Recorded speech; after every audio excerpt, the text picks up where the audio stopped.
My name's Father Paul Smith. I'm a Claretian missionary and at present I'm the President of the Conference of Religious of England and Wales. I was asked in this video though to share some information with you about another project I'm involved in, the project that you may have heard of called Solidarity with South Sudan.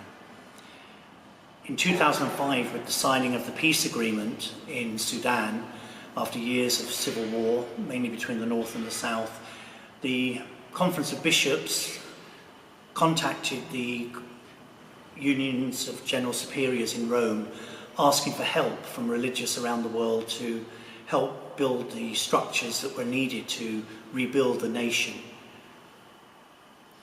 A group of religious went down to visit and felt the needs were so great that no one religious order could really respond to the work that was demanded. And so an association was set up in which religious congregations pooled their resources to try and build institutes and projects that would respond to the needs of the people. And there were 4 areas that we have worked on developing. We've set up teacher training institutes to prepare teachers so that the educational system can be revitalised. We have a centre for the training of nurses and midwives to improve the healthcare among the people. We have pastoral programmes that aim to train pastoral leaders, but also to enable people to work with the people that have been traumatised through the experience of war that they've had. And the final aspect of our work there is the work with agriculture, where we work to create food that can feed people who are malnourished, but also it's an opportunity for us to help people develop the skills that have been lost because of the decades of civil war that people have lived under, in which the danger and the need to move from place to place meant that they didn't always have the confidence or time to plant crops, and so those skills have been lost. 10 years ago, in 2008, the first religious representatives went down to actually begin to establish our projects, and just recently we have celebrated 10 years of our presence in South Sudan.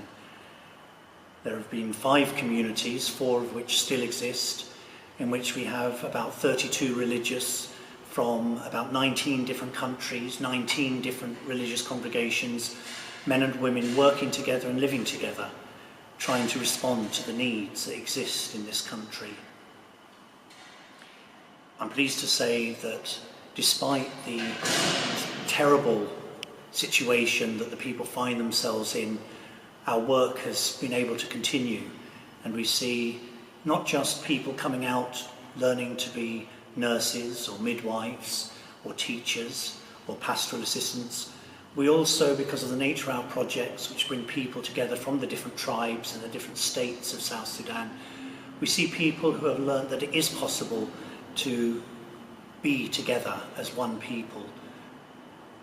A big lesson that needs to be learned in the wider country as this civil war that resurfaced in 2013 continues to impact on people's lives. It's one of the few places I've been on a regular basis where I've seen the country deteriorate.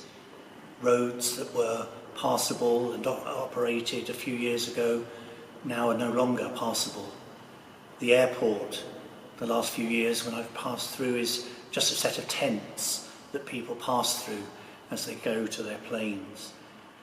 Please God, with the peace treaty that was signed recently, we have new signs of hope. But for me, I think the biggest sign of hope is the people themselves, especially the children. Children living in dismal situations, displaced from their hometowns, living often in camps, and yet they live in the moment. The joy that you can see them experiencing and expressing in the simple things in life, a sign of the hope that can be in the terrible suffering and struggle that the people are facing. The work of Solidarity with South Sudan continues.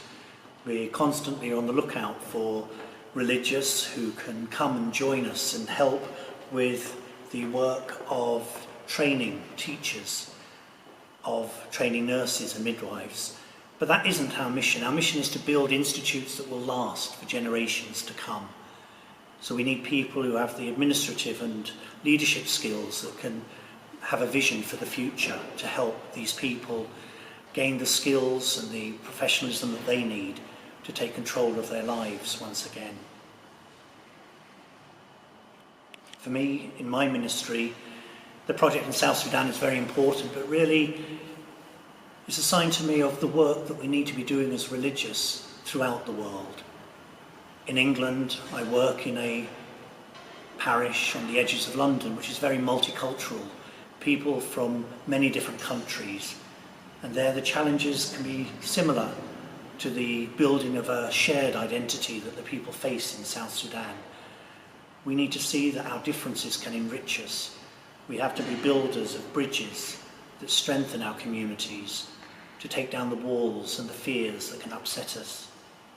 And for ourselves as religious too, in the Conference of Religious, it's also, I think, one of our challenges to see how can we work together and share our limited resources so that we can come up with new creative responses for the challenges that face us. So I'd invite you to pray for the people of South Sudan. I'd invite you to consider, though, how you can contribute to the building up of God's kingdom through sharing with others who are different and working together to find new solutions.